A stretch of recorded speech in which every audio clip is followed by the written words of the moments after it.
Israel ने बोला Syria पर हमला, आसमान से बूंदों की जगह बरसे मिसाइल्स, मची तबाही, आ गया बवंडर।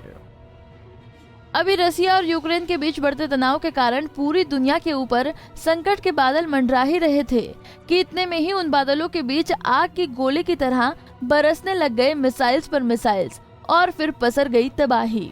लेकिन इसी के साथ हम आपको जो बताने जा रहे हैं उससे आपकी हैरानी का आलम और भी बढ़ने वाला है। और अब हम आपको बता रहे हैं कि ये मिसाइल अटैक रशिया और यूक्रेन में से किसी ने नहीं बल्कि इजराइल ने सीरिया पर किया है। सीरिया के मीडिया की ओर से मिली जानकारी के मुताबिक बुधवार को सुबह इजराइल ने सीरिया के सैन्य ठिकाने पर मिसाइल से हमला कर दिया। इस बात की जानकारी सीरिया के सरकारी मीडिया ने भी दी है।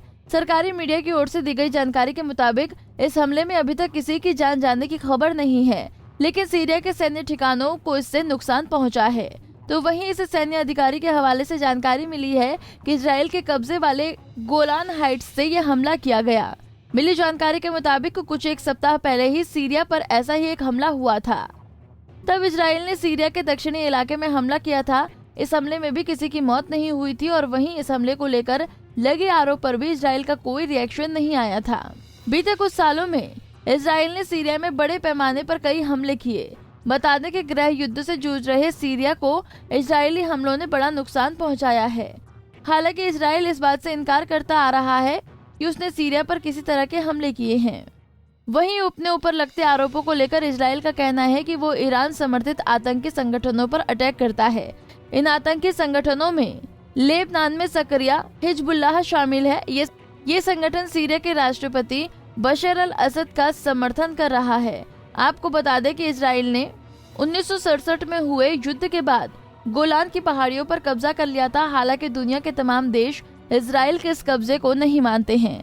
अब हम आपको बताना चाहेंगे आतंकी संगठन हिजबुल्लाह के बारे में कि आखिरकार कौन है हिजबुल्लाह।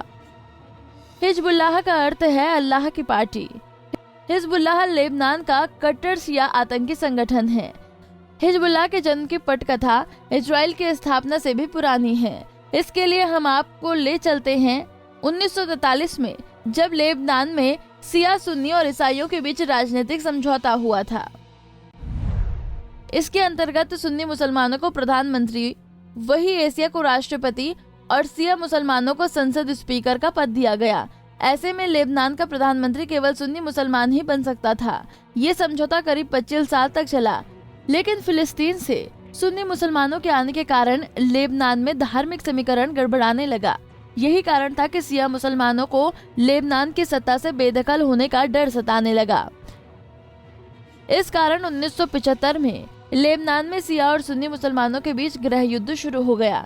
इस दौरान फिलिस्तीनी लड़ाके मौके का फायदा उठाकर दक्षिणी लेबनान से इजराइल पर हमले करने लगे, जिसके बाद 1978 में जवाबी कार्रवाई करते हुए इजराइल ने लेबनान के कई हिस्सों पर कब्जा कर लिया। इस दौरान 1979 में शिया बहुल ईरान में सरकार बदली और उसने लेबनान में कमजोर पड़े शियाओं को हथियार देना शुरू कर दिया, जिसके बाद 1882 में पहली बार हिजबुल्लाह का नाम अस्तित्व में आया। इसमें लेबनान के सताए हुए शिया लड़ाके भर्ती हुए और ईरान ने इन्हें इजराइल के खिलाफ इस्तेमाल करना शुरू कर दिया। जल्दी ही हिजबुल्लाह का नाम मध्य पूर्व के शियाओं के साथ सबसे बड़े हथियारबंद संगठन के रूप में जाना जाने लगा। 1975 में हिजबुल्लाह ने घोषणा पत्र जारी करते हुए लेबनान से पश्चिमी ताकतों को निकाल बाहर करने का ऐलान कर दिया, जिसमें इजराइल की तबाही और ईरान के सर्वोच्च धार्मिक नेता के प्रति सम्मान की बातें भी लिखी हुई थी। हमसे जुड़े रहने के लिए हमारे YouTube चैनल को सब्सक्राइब करें और नई वीडियो की नोटिफिकेशन के लिए बेल आइकॉन को दबाएं। अगर आप ये वीडियो Facebook पर देख रहे हैं तो लाइक जरूर करें और ज्यादा से ज्यादा शेयर करें। धन्यवाद।